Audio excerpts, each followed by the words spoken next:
Se você tivesse que voltar no tempo, fazer uma retrospectiva, você mudaria alguma coisa? Faria alguma coisa diferente? Não, veja só, como eu disse, se eu voltasse no tempo, eu não sei se eu seguiria o mesmo caminho. Como eu disse, os fatos que me levaram a chegar nesse ponto, né, lá na partida. Oi, pessoal, tudo bem? Estou de volta com mais uma edição do nosso programa Bem de no Ar, informação num clique. Você já conhece, né? Hoje o quadro é Papo de Líder.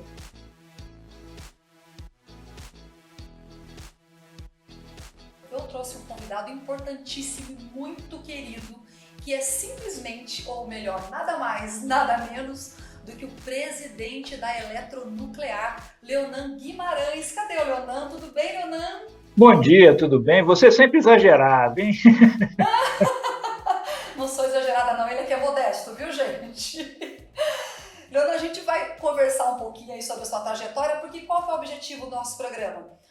A gente tem, assim, profissionais início de carreira, profissionais antigos, pesquisadores, toda a comunidade da área de inspeção do Brasil e do mundo assiste a gente aqui. Então eu sei que você tem uma bagagem aí gigante, sem exagero nenhum, para compartilhar com a gente e também para contar um pouquinho da sua história, né? E eu queria que você começasse, Leonão, contando um pouquinho mesmo da sua história. Como é que você entrou nessa área? Qual que é a sua formação? Quais são os principais trabalhos até chegar hoje à presidência da Eletronuclear? Eu tenho uma historinha curiosa de quando eu era criança que me liga ao tema da energia nuclear que eu vou contar para vocês, né? Uma coisa que aconteceu quando eu devia ter em torno dos 10 anos, né, de idade, né? Naquela época, né, que eu já tô mais velhinho, né, existia muito vendedor de livro que ia nas casas vender enciclopédia, coisa desse tipo. Isso era muito comum naquela época, né? E eu me lembro que eu, na casa da minha avó, isso com a cidade, assim, uns 10 anos, né, ela veio um vendedor de livro, bateu vendendo enciclopédia lá. Acho que, eu não me engano, era enciclopédia Barça, que era o famoso daquela época, né? E, o, e eu estava em casa, né? Ele mostrou a enciclopédia, mas o que me impressionou não foi a enciclopédia, evidentemente, né? Mas o que me impressionou muito é que ele falou que estava estudando física nuclear. E eu digo, o que é física nuclear? O que será isso, né? E aí eu passei a me interessar sobre esse assunto, fui buscar o que era, né? E aquilo ficou isso, eu fiquei curioso, né? O que era física nuclear, o que era isso. Foi o primeiro contato que eu tive com esse assunto, né? Por esse rapaz, que eu não sei nem se era verdade ou se era fake, né? Se ele era estudante mesmo de física nuclear ou não, mas o fato é que me chamou a atenção e eu guardo isso na memória desde aquela época, né? E ao longo do tempo, né, entrei para a Marinha, né, fui da Marinha muitos anos, passei 30 anos na Marinha, né? E no início da minha carreira na Marinha, eu também nunca pensei nem em ser engenheiro, né? Eu queria ser piloto de helicóptero, era o minha de helicóptero, exatamente. Essa era a minha vontade, né? Mas aí eu acabei, dois amigos meus me convenceram a fazer a prova interna da Marinha para cursar engenharia na Escola Politécnica da Universidade de São Paulo, que a Marinha tem um convênio já desde a década de 50. Né?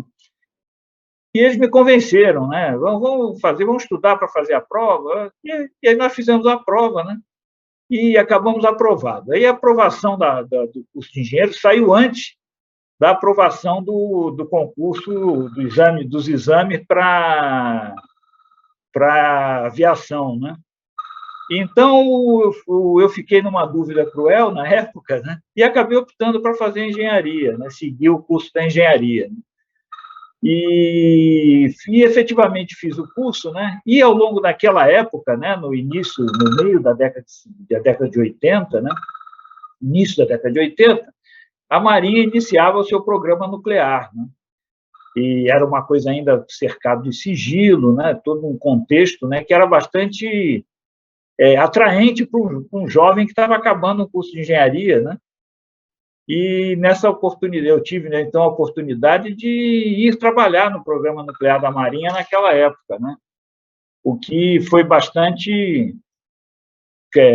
mudou bastante a minha vida, e eu enveredei aquela engenharia nuclear que aquele físico nuclear me apresentou quando eu tinha 10 anos de idade, lá atrás.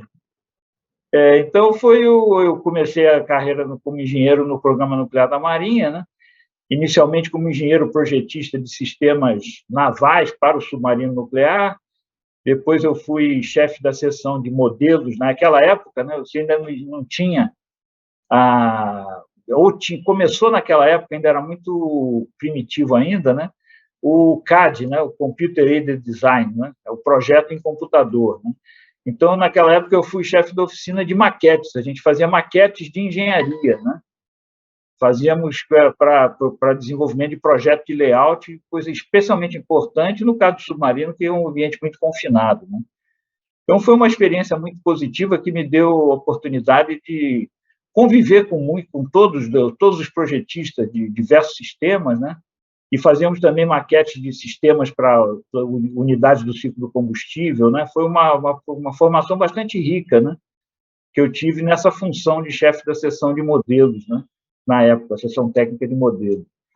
Depois disso, passei a atuar no gerenciamento do empreendimento, que era o protótipo em terra do reator de propulsão do futuro submarino nuclear.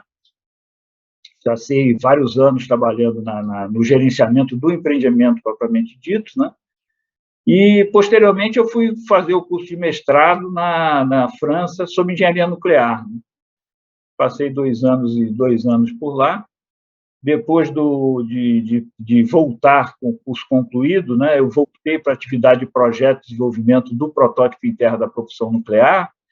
Eu tive várias funções dentro da Marinha, de gerente de projeto do reator e circuito primário, e concluí a minha carreira na Marinha como coordenador do programa de propulsão naval do Centro Tecnológico da Marinha em São Paulo, quando eu passei para a reserva em 2005. Né? Com 2005, completando 30 anos e 6 meses de serviço na Marinha, que eu entrei para a Marinha em fevereiro de 1975, né? no Colégio Naval. Isso. Aí, saindo da Marinha, eu fui trabalhar na Eletronuclear, onde eu fui assistente técnico da presidência da Eletronuclear, e, ao longo do tempo, eu fiz o concurso para ser funcionário da Eletronuclear, e fui aprovado no concurso na área de segurança nuclear, que é a área que eu me especializei durante o meu curso na França, né? E, posteriormente a isso, passei alguns anos lá, até 2013. Em 2013, eu fui convidado pela Marinha para ser o diretor técnico comercial da Amazul, Amazônia Azul Tecnologia de Defesa, né? Fui o primeiro diretor técnico. Exatamente. Foi o primeiro diretor, a primeira diretoria, né? Após a criação da empresa, né? E por lá passei cerca de um ano e meio, e retornei para a Eletronuclear como diretor de Planejamento, Gestão e Meio Ambiente. Após alguns anos nessa diretoria, essa diretoria, no processo de reestruturação da Eletrobras, ela foi extinta, e eu passei a ser o diretor técnico, que é o diretor de engenharia da empresa, né? Durante um curto período, um período que não demorou, foi de maio a outubro de 2017. Em outubro de 2017, eu assumi a presidência da empresa, que eu continuo até hoje, né, ocupando esse cargo. Ou seja, é uma longa carreira, e o que é bom e ruim, né? Ruim porque a gente vai ficando velho, né? Mas a gente tem, mas o importante é manter o espírito de enfrentar os desafios e vencer os obstáculos, né? Não importa a idade, o importante é a vontade, né? É essa que... Exatamente. E te ouvindo falar com essa simpatia, com esse brilho nos olhos que você tem de quando você começou, eu fico me perguntando, né? Até eu acho que é uma sugestão. Porque você falando da sua carreira, eu observei assim uma característica muito importante. Me parece que você trabalhou sempre com aquilo que você quis. Você não teve nenhum desvio, nenhuma curva aí por necessidade, por algum problema que você tenha tido aí na sua trajetória, você tem que desviar e depois voltar para a área foco. Eu percebi que você não teve esse desvio. Foi fazendo aquilo que gosta, aquilo que se propôs. Eu acho que até isso é um dos motivos desse brilho nos olhos, desse entusiasmo jovial que você tem. Qual é o segredo? Eu tô certa? Você sempre fez aquilo que quis? E se sim, qual é o segredo para se manter trabalhando com o que gosta? Que eu acho que para mim, Quem trabalha com o que gosta, na realidade, não trabalha, vive, e vive Não, bem. você falou, eu tive uma frustração inicial, né? Não sei se eu seria um bom piloto de helicóptero, né? Não sei se seria, mas eu tive uma frustração Ah, original, sim, né? só no comecinho. Essa frustração original me conduziu para a engenharia um pouco sem até, apesar de eu não ter esse objetivo, né? Nunca tive esse objetivo, eu acabei sendo conduzido pelas circunstâncias da vida, né? São momentos da vida que às vezes te dirigem para um lado para o outro, né? Mas o grande segredo é ter prazer no que faz, né? Se a gente tem prazer no que faz, gosta daquilo que faz, o trabalho vira lazer, como você falou, né? Você mesmo disse, né? O grande segredo disso é você conseguir, você ter realmente prazer naquilo que faz, né? Eu acho que essa que é o mistério, vamos chamar assim, né? A palavra mágica é ter prazer no que faz e o trabalho vira lazer, né? Eu acho que essa que é o ponto principal, né? É a grande sacada, né? É gostar do que faz. E eu fico me perguntando também, uma trajetória como a sua, se você tivesse que voltar no tempo, fazer uma retrospectiva, você mudaria alguma coisa? Faria alguma coisa diferente? Não, veja só, como eu disse, se eu voltasse no tempo, eu não sei se eu seguiria o mesmo caminho. Como eu disse, os fatos que me levaram a chegar nesse ponto, né, lá na partida, foram um pouco, não foram numa decisão consciente, eu quero fazer isso, vou fazer isso. Foi um pouco circunstâncias que vão bifurcando os caminhos da vida da gente, né, e a gente vai seguindo passo a passo essas bifurcações que às vezes te levam para um lugar que você originalmente nem imaginava, né? Para o bem ou para o mal, muitas vezes, né? Mas no caso estamos falando para o bem. Se voltasse atrás no tempo, eu não sei, de repente os caminhos que eu seguiria fossem bifurcações diferentes daquelas que aconteceram nessa minha vida que eu estou até hoje, né? Então poderia ser que eu fosse um piloto de helicóptero, talvez eu estivesse hoje aí trabalhando na área de aviação, né? Poderia ser esse caminho, né? Ou poderia nem ter entrado na Marinha na época, né? Eu poderia ter cursado, feito outro tipo de curso, né? Que naquela época era muito interessado por geologia, né? Eu cheguei a fazer o vestibular para geologia, fui aprovado, mas eu continuei na Marinha, né? Então acho que é difícil a gente imaginar refazer, porque muitas coisas, as coisas não ocorrem com base numa decisão consciente, né? Que a gente faz, elas ocorrem muito mais pelas circunstâncias, né? Tem um filósofo que fala uma frase que, para mim, eu acho importante. Eu sou eu e minhas circunstâncias. A gente, A gente é que cria, né? exatamente. Não, nem sempre a gente cria. Às vezes a gente é envolvido por elas, elas nos conduzem, né? Volto a dizer, para o bem ou para o mal. Mas aí é quando entra o nosso poder de escolha, né? Eu sempre falo que a vida é Exatamente. feita de escolhas, de decisões. Né? Então a circunstância surge, mas a escolha é sua, né? Você que decide. Deixa eu te perguntar uma coisa. Daqui para frente, quais são os planos aí na eletronuclear? Angra 3, logo logo entra em operação. Fala um pouquinho pra gente. O momento é bastante promissor para a energia nuclear como um todo, no Brasil e no mundo, né? Porque se a gente for pensar em escala de tempo bem longa, né? Quer dizer, a civilização ela sempre foi criada e se desenvolveu sempre que ela descobriu novas fontes de energia cada vez mais concentradas, né? Primeiro o homem descobriu o fogo, que está na base da civilização, né? Que não deixa de ser energia que hoje a gente chama de biomassa tradicional, né? Passados milênios, né, o homem descobriu o carvão mineral, que causou uma revolução industrial de enormes proporções no século XVII, XVIII. Passados alguns dois séculos, 2, 3 séculos, o homem descobriu uma fonte ainda mais concentrada de energia, que é o petróleo, e causou uma nova revolução que até hoje nós vivemos ela, né?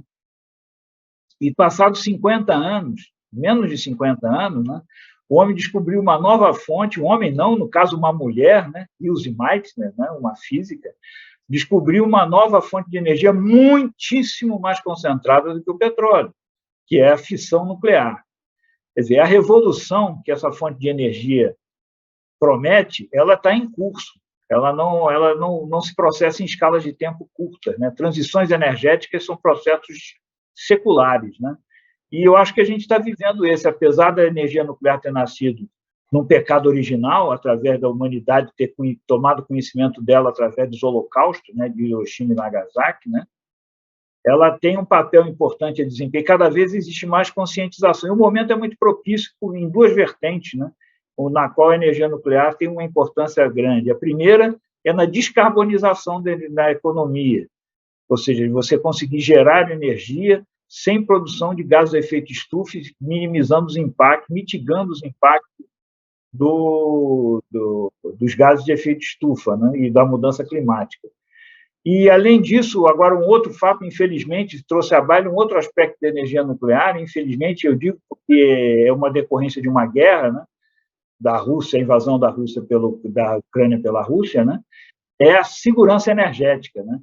Hoje todo mundo discute o gás, o abastecimento de gás na Europa, né? A Europa passa por uma instabilidade no que tange a segurança energética, e a energia nuclear é particularmente benéfica do ponto de vista da segurança energética. Não só por descontinuidade de abastecimento, como é o caso que vive a Europa atualmente, mas também para compensar ou para garantir a energia intermitente produzida pelas renováveis, a solar e a eólica, que tem um caminho muito grande de aumento da sua participação, mas essa participação tem que ser dada com segurança energética. Então, o momento é muito favorável. No caso específico da eletronuclear, né, nós estamos, como você falou, né, nós já começamos a construção de Angra 3 retomamos a construção de Angra 3 no início desse ano. Temos a expectativa de dela entrar em operação comercial em final de 2027. Né, e isso no Plano Nacional de Energia 2050, o planejamento oficial do governo federal. Ele coloca que, no horizonte desse de 2050, o parque gerador nuclear seria ampliado de cerca de 8 a 10 gigawatts, né? E o plano decenal de energia, que é o planejamento de mais curto prazo, 2031, ele considera já a entrada em operação da quarta usina nuclear brasileira, a primeira depois de Angra 3. Ou seja, o cenário é bastante promissor, né, para o crescimento da energia nuclear. Cabe a nós termos a capacidade, a competência e a motivação para conseguirmos corresponder a essa expectativa do planejamento e essa necessidade, sem dúvida nenhuma, que cada vez a sociedade mais se conscientiza da importância, do papel importante que a energia nuclear terá de desempenhar, como eu disse antes, uma energia feminina descoberta por uma mulher, né? Uma brilhante mulher, Elise Marte. Tá bom? Helena, só para sintetizar, hoje Angra 1 e Angra 2 correspondem, acho que a 3% do total de energia consumida no Brasil, é isso? Com o Angra 3, para quanto que isso deve saltar? Realmente Angra 1 e 2 correspondem a cerca de 2,7% do total da energia gerada no país. Note que não é do total da capacidade instalada, a gente tem que fazer distinção. Uma coisa é energia gerada, outra coisa é capacidade instalada. O que liga uma coisa à outra é o chamado fator de capacidade. E o fator de capacidade da energia nuclear é superior a 90%. Para efeito de comparação, o fator de capacidade médio do Parque Hidroelétrico Nacional é da ordem de 55%. Se a gente for para a energia eólica, a gente vai chegar em fator de capacidade nos melhores parques, com melhor aproveitamento, da ordem de 35%, 40%. Né? Então, quando a gente fala em energia gerada é 2,7%, em capacidade instalada é menos, é 1,5%, da ordem de 1,5%, que denota como o fator de capacidade da energia nuclear é alto. Né? Sim, é bem... E deve aumentar para quanto com o Angra 3? Na realidade, o aumento não é muito grande, na medida que todo o parque vem aumentando. A eletricidade é elemento fundamental na qualidade de vida e no desenvolvimento econômico e social. Então, o Brasil existe um subconsumo individual, o consumo médio por habitante no Brasil é da ordem de 2.500, pouco menos de 3.000 megawatts, quilowatts-hora por habitante, o que representa metade do consumo de Portugal, por exemplo, para a gente não fazer comparações mais desfavoráveis, né, se comparado com países de maior índice de desenvolvimento. Ou seja, existe uma demanda reprimida enorme por eletricidade e pelos serviços que a eletricidade pode proporcionar à sociedade brasileira.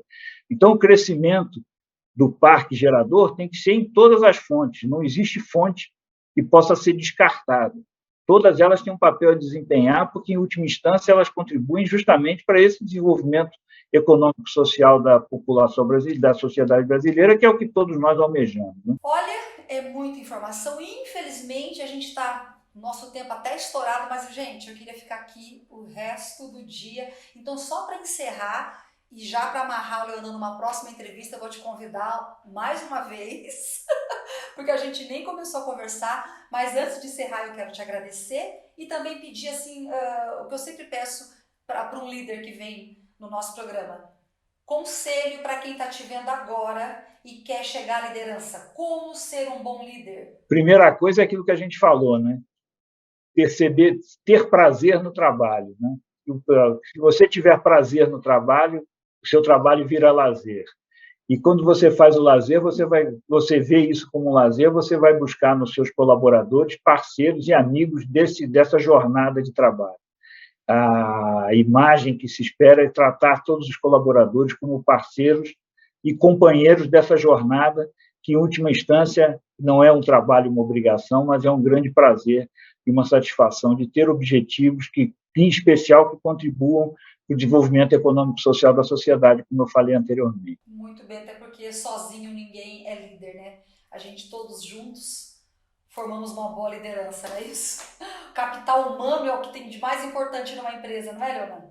Com certeza, com certeza. Cada vez mais. Né? Muito obrigada, viu?